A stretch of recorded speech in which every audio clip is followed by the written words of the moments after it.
উন্নতির আকাঙ্ক্ষা রাখাই হচ্ছে মানুষের স্বাভাবিক গুণ। তার এগিয়ে চলাই উচিত, কিন্তু সে কাজ তখনই সম্ভব যখন তার মধ্যে সংকল্প শক্তি জেগে উঠবে।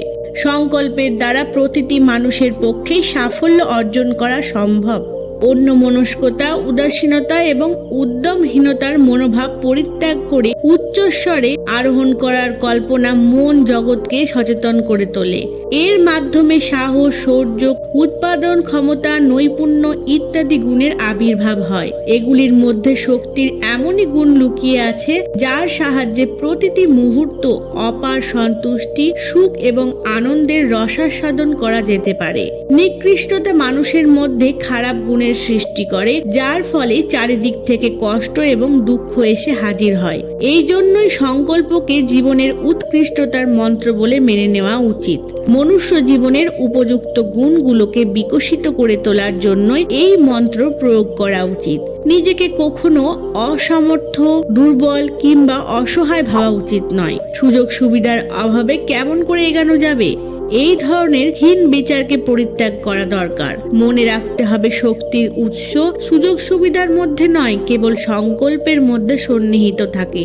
যদি উন্নতি করার এবং এগিয়ে যাওয়ার তীব্র ইচ্ছা থাকে, তাহলে আজ সুযোগ সুবিধার অভাব বোধ করছো, কাল দেখবে সে সব নিশ্চিত রূপে বহু দূরে সরে গেছে। দৃঢ় সংকল্পের দ্বারা এবং স্বল্প সুযোগ সুবিধা থাকা সত্ত্বেও মানুষ অধিক উন্নতি করতে সক্ষম হয় এবং সুন্দরভাবে জীবনযাপন করতে পারে। প্রদীপ কি কখনো বলে, যদি তাকে 10 কিলো মাটি দিয়ে তৈরি করা হতো কিংবা 10 কিলো তেল যদি তার মধ্যে থাকতো, তাহলে সে আলো দিতে পারত? কিন্তু সে তার সীমিত ক্ষমতা অনুসারে আলো প্রদান করে যায়। বাস্তবিক দুর্বলতা একটাই, তা হলো আমাদের আত্মবিশ্বাসের একান্ত অভাব। আমরা অন্যকে ধনবান এবং সুপ্রতিষ্ঠিত জীবনযাপন করতে দেখে তাদের খুব সুখী বলে মনে করি, কিন্তু আমরা যদি তাদের ভিতরের অবস্থা দেখি, তাহলে আমাদের ধারণা বদলে যাবে। আমরা হয়তো ভাবি যে মানুষের কাছে অনেক ধন সম্পত্তি আছে, সুখ আছে, এত বৈভব, মহানতা এবং অধিকার থাকা সত্ত্বেও তাদের দুঃখ কিসের? তাদের উপর ঈশ্বরের খুব কৃপা, কিন্তু আমাদের উপর ঈশ্বরের এত অকৃপা কেন?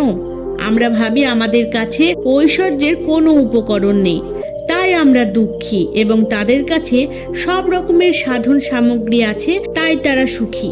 এটা আমাদের মনের ভ্রম ছাড়া আর কিছুই নয়। ঐশ্বরিক শক্তি, বিপুল ক্ষমতা, মানসিক, শারীরিক এবং আত্মার ঐশ্বর্যের যে পরিমাণ অংশ তাদের কাছে রয়েছে, বাস্তবে ততটাই কিন্তু তোমার মধ্যেও রয়েছে। সব সময় এই কথা স্মরণ রাখতে হবে, সততা, পরিশ্রম এবং অভীষ্ট সিদ্ধির ভাগ্য তৈরি হয়। জনতার একান্ত ইচ্ছা এবং সাধনার দ্বারাই দেশের উন্নতি হতে পারে। ইচ্ছে প্রবল শক্তি যে নিজের রাস্তা নিজেই খুঁজে বের করে। বাস্তবে প্রারব্ধ বা ভাগ্য বলে কিছু নেই। মানুষ চাইলে নিজের ভাগ্য নিজে তৈরি করতে পারে। বিচার করার ক্ষমতা কার মধ্যে নেই?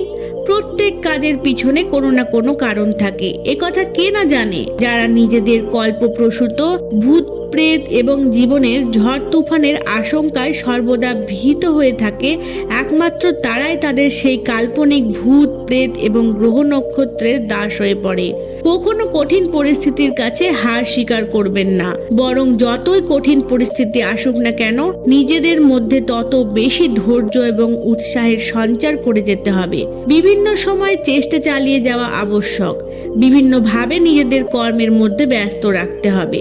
এক সময় দেখা যাবে জীবনে কোনো না কোনো ভাবে সাফল্য লাভ করবেই। যাদের মধ্যে জয়ী হওয়ার প্রবল ইচ্ছা থাকে, যার কাছে উৎসাহী এবং তাদের মনে অসীম ধৈর্য আছে, তাদের সংকল্প আজ নয়তো কাল নিঃসন্দেহে সফল হবেই। ধন্যবাদ।